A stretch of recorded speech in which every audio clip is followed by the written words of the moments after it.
idea is that this is generating a culture that drives value, and so that people are coming to work every day, not even really thinking about it. They're just part of a culture that is doing the right things at the right time to generate long-term value, and that value can get delivered in so many different ways.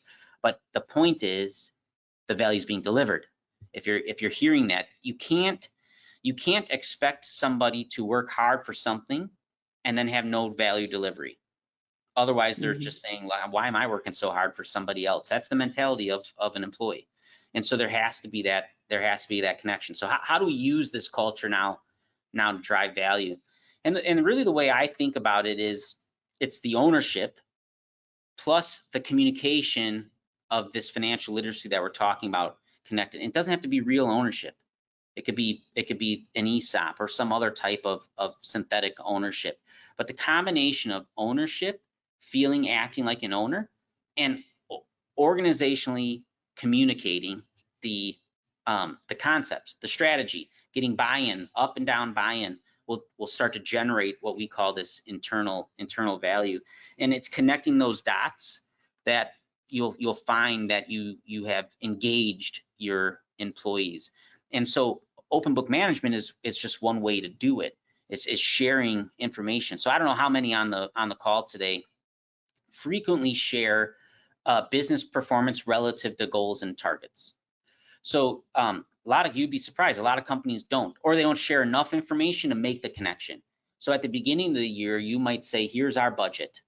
But how often are you revisiting that budget? And how often are you saying, we're short a budget, why are we short, and what are we going to do to change it? Many times we're saying we're short a budget, let's work harder to get our budget. You're not addressing why you're short. And so sometimes it takes not just management to say why we're short, but it's engaging the employees to understand something's going on. Why are we falling short? And so that is what I mean by when I say connect the dots.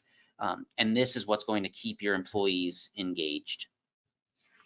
There are so many points of communication whenever you are talking about business literacy and talking about these numbers, because we have a saying where numbers are just results of stories about people doing the job and doing the work.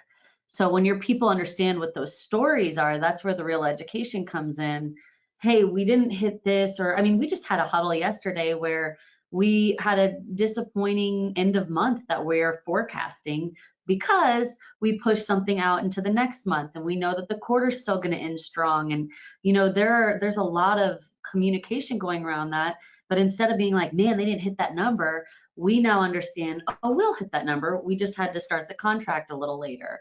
And that's okay. It gives a little sense of ease, but there's so many points of communication in that that help us with, you know, reevaluating goals and reevaluating our forecasting. And forecasting for us is huge.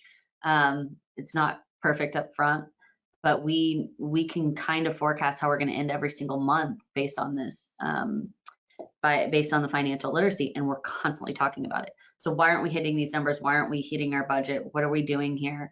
And then you have time to do something about it instead of end of year, we didn't hit the number. Uh-oh, what do we do?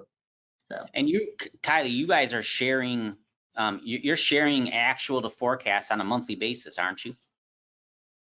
Yes, every week we go out into the month. So we have week 1, week 2, week 3, week 4 of each month. And how do we feel like we're going to end the month? And every week we forecast, because something happens every week. And we just want to make sure that if we're in middle of the week and something looks like it's not going to happen, where do we see opportunity to end the month stronger? Yeah.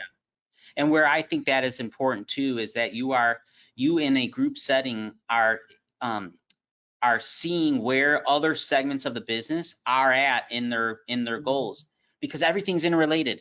So we talk about all these things in silos a little bit, like the sales group, the production group, but they're all interrelated. So if production is having an issue meeting quota, right, it might be impacting the logistics group of a business. And so they need to hear that. And on a weekly basis, they're hearing that. In Kylie's situation, they're hearing that on a weekly basis, and they can alter. They can call an audible last minute and say, look, we're after week 1, we're falling short. or we're well ahead. What should we do now? What should we do as we're well ahead? Right. But the point of measuring on a weekly basis is allowing flexibility in the overall business environment. And this all just comes down to sharing the right metrics.